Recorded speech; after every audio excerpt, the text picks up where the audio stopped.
Syamfelas, selamat datang di Chemistry Talk, program baru Made for Himka yang bakal membahas hal-hal seru tentang akademik, karir, dan hal seru lainnya. Nah, aku Sabrina dan hari ini kita kedatangan narasumber yang punya pengalaman seru di negeri ginseng. Langsung aja kita sambut Mbak Viola. Oke, halo teman-teman. Perkenalkan, nama aku Viola. Aku dari Kimia 22. Aku di sini sebagai GKS Awardee dari University of Ulsan, South Korea, spring semester 2025. Nah, pertama-tama aku penasaran banget nih Mbak. Apa sih yang memotivasi Mbak Viola buat ikut program study abroad ini? Motivasi aku untuk ikut program study abroad sebenarnya karena emang dari dulu aku pengen banget ke luar negeri. Nah, kebetulan di semester 6 kemarin ada kesempatan untuk menjadi GKS Awardee di South Korea, tepatnya di University of Ulsan. Terus aku daftar ke sana, apply, persiapin dokumen segala macam, dan akhirnya alhamdulillahnya dapat ke South Korea itu. Gitu sih. Wah, keren banget nih. Kalau boleh tahu nih, kenapa sih Korea Selatan, ada alasan khusus nggak? Sebenarnya kenapa Korea Selatan? Karena dari dulu aku sebenarnya suka apapun yang berkaitan sama Korea, dan juga dari dulu emang aku udah belajar bahasa Korea sih. Jadi dengan aku ke sana aku juga bisa nge-improve bahasa Korea aku, terus juga bisa meningkatkan kayak independensi kalau misalkan di luar negeri tuh gimana sih gitu. Sekalian belajar juga. Berarti udah nggak asing sama Korea Selatan ya? Betul, betul banget, betul banget. Nah, waktu proses pendaftaran nih, pasti banyak huru-haranya ya. Mulai dari dokumen, visa, sampai persiapan mental. Boleh cerita sedikit nggak sih, apa sih yang dipersiapkan buat study abroad ke Korea itu? Sebenarnya persiapan dari awal banget itu informasi yang muncul, karena itu gap dari requirement-nya cuma seminggu, sedangkan aku harus mempersiapkan seluruh dokumen dalam seminggu itu. Kebetulan beberapa dokumen udah aku punya, misalkan kayak sertifikasi bahasa Inggris, terus juga sertifikat GCW yang dari ITS International Office, dan juga ada beberapa dokumen yang aku punya. Nah, sementara aku belum punya kayak study plan, terus motivation letter, dan itu harus dibikin dalam seminggu. Harus direvisi juga dalam seminggu. Jadi itu cukup waktu yang singkat untuk mempersiapkan semuanya. Gitu sih. Wah, kalau gitu lanjut nih Mbak, kita ke pertanyaan selanjutnya. Gimana sih kehidupan kampus di Korea itu soal sistem pembelajaran? Apakah sama kayak SKS di Indonesia ini? Terus beda banget gak antara di Korea dan di Indonesia itu sendiri? Kalau sistem di Korea sebenarnya kurang lebih sama. Pakai sistem kredit juga atau SKS. Terus di sana juga kebetulan lebih lebih disiplin gitu, karena mostly kelas yang aku datang itu 2 SKS, dan jadi mereka itu pembagiannya 50, 10, 50. Jadi 50 pembelajarannya, 10 menit itu untuk break, dan 50 menit lagi untuk belajar sampai akhir, sampai kelasnya selesai. Dan mostly kayak gitu sih, semuanya kayak gitu. Jadi mereka tuh benar-benar disiplin, kalau misalkan memang waktunya break untuk mahasiswa, mereka akan break. Terus kalau misalkan memang udah waktunya belajar, pasti mereka akan on time untuk melanjutkan sampai selesai. Terus juga aku karena ngambil ada selain mata kuliah kimia, aku juga ngambil mata kuliah di International Relations. Jadi mostly di mata kuliah kimia ini justru aku dapat dosen yang memang berbicara pakai bahasa Korea. Even though PPT-nya itu pakai bahasa Inggris, tapi tetap dosennya itu tetap pakai bahasa Korea. Terus juga memang kalau yang International Relations, dosennya itu dari UK, dari London, jadinya mereka tuh pasti pakai bahasa Inggris. Itu sih paling plus minusnya. Oke, terus apa yang Mbak Viola paling suka tentang kehidupan kampus di sana? Kehidupan kampus di sana kebetulan semua kayak fasilitas, terus juga landscape kampusnya itu tuh sangat-sangat bagus banget. Kebetulan aku sering belajar di perpustakaan mereka, dan perpustakaan itu sangat gede, besar banget. Terus fasilitasnya juga oke banget. Terus juga kemana-mana deket, apalagi kalau di Korea, kalau misalkan mau mobilitas kemanapun itu bisa pakai bus, terus bisa pakai subway atau metro. Dan sebenarnya ini sih bagus banget kalau misalkan di sana. Pokoknya fasilitasnya oke. Seluruh semenanjung Korea itu. Gitu. Oke. Nah, tadi kan kalau kuliah kan nggak selalu Senin sama Minggu ya, nggak 24/7. Kalau lagi day off nih, Mbak Viola tuh ngapain nih? Apakah jalan-jalan ke Seoul atau kemana gitu? Kebetulan kelasku itu cuma dari Senin sampai Kamis. Jadi most of the time dari Kamis sore sampai hari Minggu itu aku nggak ngapa-ngapain sih. Dan itu aku pakai buat jalan-jalan. Dan memang di sana kebetulan mereka nggak menganjurkan untuk mengambil 19 ke atas SKS-nya, 19 SKS ke atas, karena mereka juga menganjurkan anak-anak exchange itu untuk jalan-jalan selama mereka di Korea gitu. Jadinya ya udah aku ngambil less than 19, terus habis itu selebihnya aku buat pakai jalan-jalan di sana. Berarti kuliah iya, Jalan-jalan tetap iya, ya? benar-benar. Oke. Nah, ngomong-ngomong jalan-jalan nih, ada nggak sih tempat healing rekomendasi gitu yang mungkin teman-teman di sini mau ke Korea juga gitu? Ada nggak rekomendasi dari Mbak Viola? Kebetulan selama di sana aku kebanyakan keluar kota. Jadi mungkin akan aku rekomendasikan teman-teman kalau misalkan udah bosen ke Seoul, teman-teman bisa pergi ke Busan karena itu bagus banget. Mereka tuh ada kayak mereka tuh metropolitan city, terus juga ada lautnya juga. Jadi everything all in one gitu. Terus kalau misalkan ke Seoul menurutku terlalu crowded. Personally terlalu crowded, terus juga terlalu banyak orang, terlalu banyak turis. Jadi kalau misalkan mau lebih slow living, mau lebih enjoy kalau misalkan traveling atau study abroad di Korea, bisa ke Busan gitu. Atau boleh juga yang baru ke Jeju, kalau misalkan ada waktu bisa pergi dari Seoul terus habis itu naik pesawat ke Jeju gitu. Karena dia ada di another island, di pulau yang sebelah gitu, pulau yang lain. Di bawah kan? Pulau kecil, betul-betul. Oke, nah tentang penjurusan atau mata kuliah nih, ada nggak yang unik banget dari yang tadi 19 SKS itu? Sebenarnya ya itu, kalau misalkan di sana memang sebenarnya anak-anak di sana itu mungkin 19 SKS ke atas, mungkin 20 ke atas, tapi kalau untuk mahasiswa exchange, mostly mereka tuh nggak menganjurkan untuk di atas 19, minimal 14, maksimal mungkin 20, karena mereka juga pengen mahasiswa asingnya ini atau mahasiswa exchange-nya juga jalan-jalan, menghabiskan waktu sesama teman-teman exchange atau teman-teman lokal, teman-teman di Korea sana. Jadi ya gitu, mereka nggak terlalu menganjurkan, tapi minimal emang 14 gitu. Jadi kegiatan sehari-harinya kuliah, terus lanjut jalan-jalan Betul, gitu betul ya, banget, ya? betul banget. Oke. Nah, ngomongin Korea nih, itu kan nggak lepas dari budaya ya Mbak, dari mulai bajunya, handuk, segala macamnya. Nah, Mbak Viola nih pasti beradaptasi dengan budaya-budaya tersebut. Apa sih tantangan yang Mbak Viola rasain saat beradaptasi dengan budaya-budaya Korea tersebut? Sebenarnya tantangan terbesar kalau di budaya mereka itu kan fast pace banget, kemana-mana itu harus cepat, tepat waktu, disiplin. Jadi kita harus ngikutin pace-nya mereka. Terus juga selain itu bahasa, karena bahasa Korea aku nggak terlalu bagus, jadinya aku harus tetap bisa mengerti mereka. Dan mostly memang karena aku tinggal di countryside di Ulsan, dan itu tuh nggak termasuk dalam metropolitan city, jadinya mostly di sana orang-orang yang agak provinsial gitu. Jadi misalkan kayak kebanyakan justru orang-orang lansia, terus juga dan mahasiswa itu nggak terlalu banyak. Jadi aku harus berinteraksi dengan mereka, dan bahasa mereka itu cukup advance kalau misalkan untuk orang asing, karena mereka itu pakainya dialek dan juga aksennya tuh cukup kenceng banget, cukup kuat. Jadinya aku harus belajar lagi secara budaya mereka seperti apa. Terus juga kalau misalkan memang nggak tahu ya bisa aja sih nanya ke orang lokal, pasti mereka bakal ngejawab sih. Gitu. Logatnya beda gitu ya? Logatnya beda, betul-betul. Oke.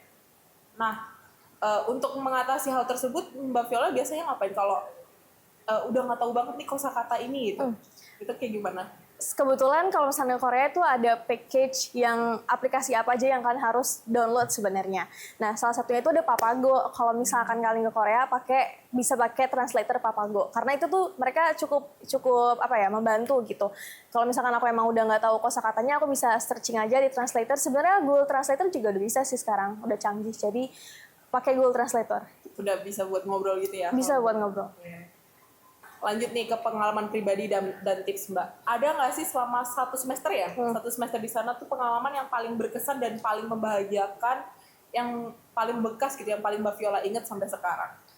Kalau misalkan secara akademis, semua yang aku lakukan di sana adalah paling berkesan. Karena one experience in lifetime.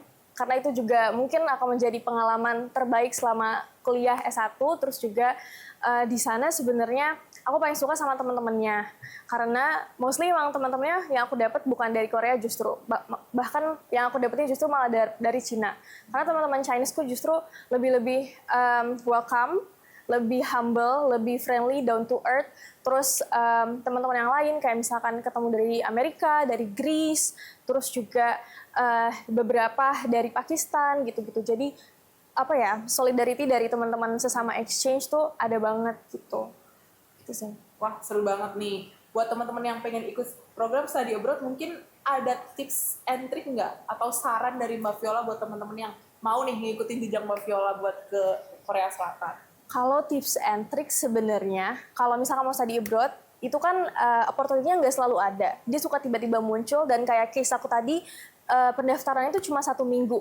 Jadi kalau bisa, kalau emang pengen banget study abroad, itu bisa dipersiapin dari cicil aja gitu loh. Misalkan dari sertifikasi bahasa Inggris, terus nanti bisa ikut GCW dulu di International Office, terus nanti bikin apa. Karena proses itu kan cukup panjang, dan nggak mungkin bisa diselesain dalam 1 minggu. Jadinya harus dicicil sih menurutku. Kalau misalkan memang pengen banget, karena nggak selalu ada programnya juga, terus opportunity untuk dapat beasiswanya juga nggak selalu ada gitu. Jadi suka mendadak. Oke, kalau sertifikat bahasa Inggrisnya sendiri itu dari mana Mbak? Apa dari TOEFL atau dari ITS gitu? Kalau misalkan aku kemarin pakai Duolingo, tapi ada sih beberapa program yang bisa pakai TOEFL-nya ITS, ada juga yang cuma bisa pakai IELTS. Jadi tergantung sama negara mana yang mau kalian kunjungi, negara mana yang mau kalian apply. Kalau misalkan di Korea, mostly memang pakai Duolingo itu bisa. Terus kalau misalkan emang kalian nggak mau pakai Duolingo, kalian juga bisa pakai IELTS. IELTS tuh lebih worldwide gitu ya, lebih universal, betul, lebih universal. Kayak misalkan kalau mau ke UK, itu mereka justru nggak bisa pakai Duolingo, mereka cuma bisa pakai IELTS. Bahkan TOEFL mereka tuh nggak bisa gitu. Jadinya harus disesuaikan kalian mau pergi kemana, terus disesuaikan dengan sertifikasi bahasa Inggris karena nggak semuanya terima. Terus mulai cicil kayak modles, study plan, apa yang mau dilakuin, gitu-gitu sih kalau dari aku tips and triknya. Oke, nah ada nggak sih harapan dari Mbak Viola buat teman-teman yang mungkin kedepannya nih bakal study abroad juga ke Korea Selatan gitu?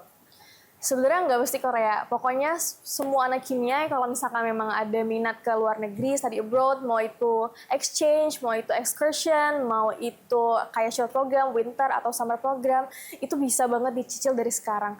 Karena untuk benar-benar kalau misalkan requirements itu harus butuh waktu yang lebih panjang. Dan setahu aku, karena aku pernah magang di International Office, jadinya kalau misalkan mau daftar, pendaftaran mereka itu cuma dibuka dalam seminggu. Jadi kalau misalkan emang bener-bener pengen, bisa disiapin dari jauh-jauh hari gitu. Hektik banget ya Hektik persiapannya. banget, pasti hektik banget. Ada nggak sih Mbak fun fact tentang Korea Selatan gitu? Fun fact tentang Korea Selatan, sebenarnya sebagai foreigner yang datang ke sana, katanya kan banyak yang rasis ya. Apalagi kalau misalkan teman-teman berhijab, terus lebih menunjukkan religion identity-nya. Sebenarnya mereka tuh nggak kayak gitu, kecuali as long as kita well behave. Kalau misalkan kita kayak berpakaian dengan rapi, terus juga nggak menyinggung orang lokal, terus at least bisa pakai Google Translator untuk ngobrol, mereka tuh nggak bakal tersinggung sih sebenarnya, as long as kita well behave. Karena most of the time yang aku di sana, aku kan ngobrol sama orang lokal, dan mereka tuh yang sangat-sangat welcome sih, nggak terlalu justru aku malah nggak pernah mendapatkan perlakuan rasis gitu dari orang lokal sana gitu. Jadi as long as kita well behave, dan itu berlaku sebenarnya dimanapun, di luar negeri manapun, di negara manapun, kalau misalnya kita nggak menyinggung seseorang, kita nggak bakal diperlakukan dengan nggak baik. Berarti nggak ada pengalaman yang nggak pernah. Gitu ya.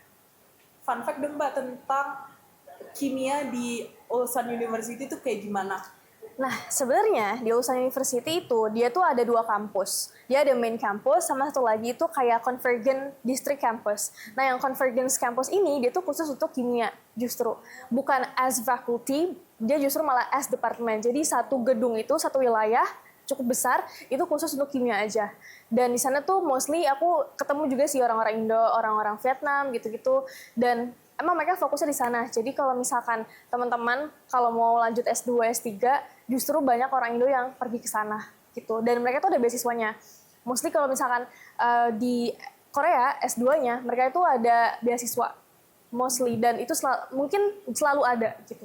Jadi mereka dapat allowance, mereka dapat gaji juga, terus mereka bisa dibayarin tempat tinggal segala macam gitu dari dosen risetnya gitu. Nah, ngomong-ngomong tentang beasiswa nih, dari program Mbak Viola ini tadi ada beasiswanya nggak? Kalau dari aku kebetulan kemarin alhamdulillah dapat beasiswa. Itu dari government-nya Korea, namanya Global Korea Scholarship. Itu sih, kemarin dapat. Kalau boleh diceritain nih Mbak, dapat apa aja nih kemarin di beasiswanya itu? Kebetulan kemarin untuk round trip flight PP dari Indo ke Korea itu dibayarin juga. Terus kemudian ada monthly allowance, jadi dapat per bulannya dari government-nya. Itu sih paling. Kalau untuk tempat tinggalnya? Kalau tempat tinggal aku di sana di dorm dan sadly di sana kalau dormnya itu harus bayar sendiri. Kita jadinya mandiri gitu. Bukan dari yang government? Bukan dari government. Ngomong tentang biaya hidup nih Mbak, berapa sih kira-kira budget yang perlu dipersiapkan buat teman-teman yang mau study abroad, khususnya ke Korea Selatan? Sebenarnya kalau itu tergantung lifestyle kita hidupnya seperti apa. Tapi kalau misalkan, aku nggak tahu sih generally kalau sebulan tuh berapa. Tapi kalau misalkan di Korea sekali makan tuh bisa 10.000 won. Dan 10.000 won itu dikali 11, sekitar 110.000 per sekali makan. Kalau misalkan kalian 2 kali makan bisa dikali 2, kalau 3 kali makan sehari bisa dikali 3. Kalau transportasi sebenarnya ada imaninya gitu mereka. Terus dia tuh nge-tap, jadi kalau misalkan mau sekali top up itu bisa 10.000 won juga. Jadi tergantung mau ngapain. Tapi mostly emang uang itu akan habis dimakan, karena kan semua orang pasti makan kan. Jadinya pasti akan habis dimakan, kebanyakan habis dimakan. Kalau makanan nih, Mbak Viola cocok nggak sama makanan Korea? Atau di sana cari makanan resto-resto Indo gitu? Kalau di sana, aku makan makanan Indo tuh cuma sekali. Itu cuma di Busan sekali. Terus the rest of it, kayak aku makannya di deket kampus.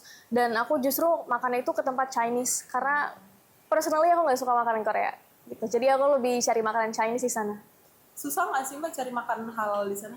Kalau makanan halal itu balik ke diri masing-masing. Kalau misalkan mau cari yang beneran halal, sebenarnya kalau di kotaku itu beneran nggak ada. Sama sekali nggak ada. Sebenarnya ada, cuma tapi jauh banget, jauh dari kampus gitu. Kan nggak mungkin setiap waktu aku bolak-balik. Jadinya kalau misalkan untuk makanan yang safe dan halal, kalau menurutku balik ke diri masing-masing aja. Wah, makasih banget nih buat Mbak Viola yang udah sharing-sharing pengalaman serunya yang super insightful dan informatif. Buat teman-teman, jangan lupa stay tune di episode-episode seru kita lainnya. Annyeong! Annyeong,